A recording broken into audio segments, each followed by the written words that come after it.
Oke, selamat datang semuanya. Hari ini kita bakal bedah tuntas Aman Mineral Internasional, salah satu pemain raksasa di dunia tembaga dan emas.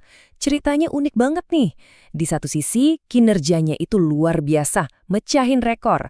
Tapi di sisi lain, harga sahamnya, wow, tinggi banget.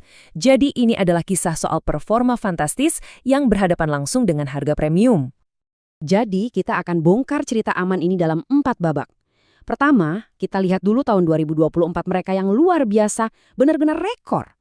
Lalu kita lihat gimana mereka membangun masa depan dengan strategi baru yang keren.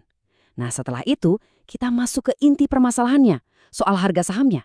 Dan terakhir, kita akan timbang-timbang antara janji masa depan yang cerah dengan harga premium yang harus dibayar sekarang. Yuk, kita mulai. Oke, kita masuk ke bagian pertama. Tahun penuh rekor Aman. Dan ini beneran loh jadi semacam tahun emas buat pertumbuhan mereka. Coba kita lihat, seberapa dahsyat sih kinerja mereka di tahun 2024? Ini yang ngomong langsung direktur utamanya sendiri loh.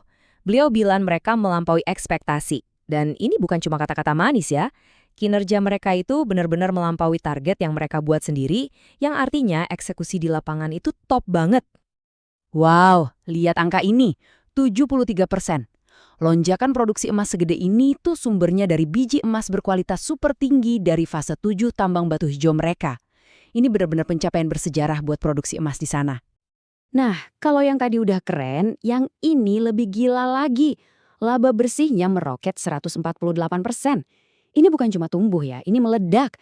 Ini menunjukkan kalau mereka nggak cuma jago produksi, tapi juga sangat efisien dan pintar mengontrol biaya. Tentu aja, laba yang meroket itu datangnya dari penjualan yang juga kuat banget. Penjualan bersih mereka naik 31%, tembus 2,6 miliar dolar. Ini kombinasi yang sempurna sih. Produksinya naik, harga emas dan tembaga di pasar dunia juga lagi bagus-bagusnya. Oke, lanjut ke bagian 2, membangun masa depan. Jadi, kinerja hebat tadi itu bukan akhir dari cerita. Aman gak cuma duduk santai. Justru, mereka lagi mengubah total cara bisnis mereka. Dari yang tadinya cuma jual bahan mentah, sekarang mereka mau jadi produsen logam murni. Lihat deh timeline ini. Gila, cepet banget pergerakannya. Dari mulai IPO besar-besaran di tahun 2023, sampai smelter atau pabrik pengolahannya siap beroperasi, itu cuma butuh waktu kurang dari 2 tahun. Ini eksekusi yang super cepat. Jadi, inti dari strategi baru mereka ini adalah integrasi vertikal. Gampangnya gini, mereka bertransformasi dari yang tadinya cuma jual konsentrat mentah, sekarang mereka olah sendiri sampai jadi logam jadi yang harganya jauh lebih mahal. Nah, ini dia gambaran alur bisnis baru mereka. Tujuannya jelas banget, biar bisa dapat untung lebih banyak dengan menjual produk akhir yang marginnya lebih tebal, kayak katoda tembaga dan emas batangan. Oke, kinerjanya luar biasa, rencana masa depannya kelihatan cerah banget. Terus, masalahnya di mana dong? Apa yang bikin kita harus berpikir 2 kali? Nah, disinilah kita masuk ke bagian ketiga, bagian yang paling bikin penasaran, pertanyaan soal harga. Disinilah teka-teki utama dari cerita Aman muncul. Dengan semua hal bagus tadi, pertanyaannya adalah, apakah harga sahamnya sepadan? Yuk kita bedah valuasinya. Disinilah ceritanya jadi super menarik. Lihat deh perbedaannya. Harga saham di pasar itu 6.725. Tapi, menurut salah satu model valuasi, nilai aslinya itu cuma sekitar 1.400-an. Jauh banget kan? Menurut analisis ini, harganya bisa dibilang kemahalan sampai 79%. Tunggu dulu, nilai intrinsik itu apa sih? Gampangnya, itu adalah nilai wajar sebuah saham kalau kita cuma lihat fundamental perusahaannya aja. Laba, utang, aset, tanpa terpengaruh sama ribut-ribut sentimen pasar yang naik turun tiap hari. Jadi, kok bisa bedanya sejauh itu? Nah, ini semua soal apa yang udah terjadi versus apa yang diharapkan akan terjadi di masa depan. Dan tentu saja ini juga soal risiko. Nah, ini dia beberapa tantangannya. Ternyata proses pindah ke smelter baru itu nggak semulus yang dibayangkan.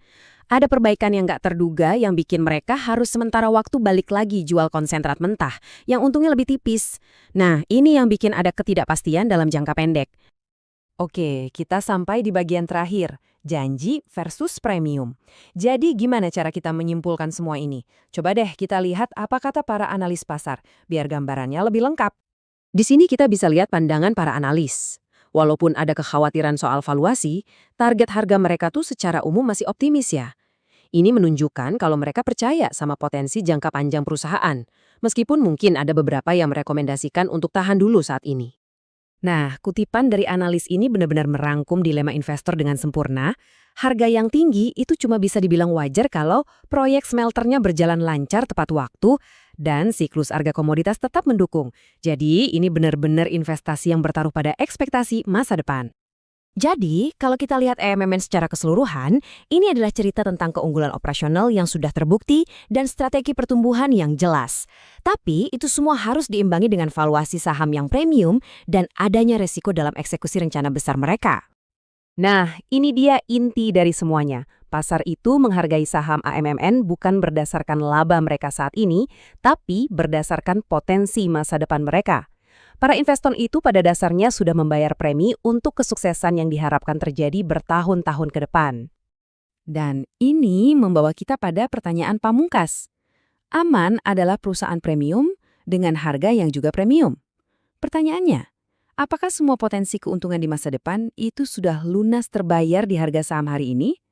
Nah, itulah pertanyaan kunci yang harus kita jawab masing-masing.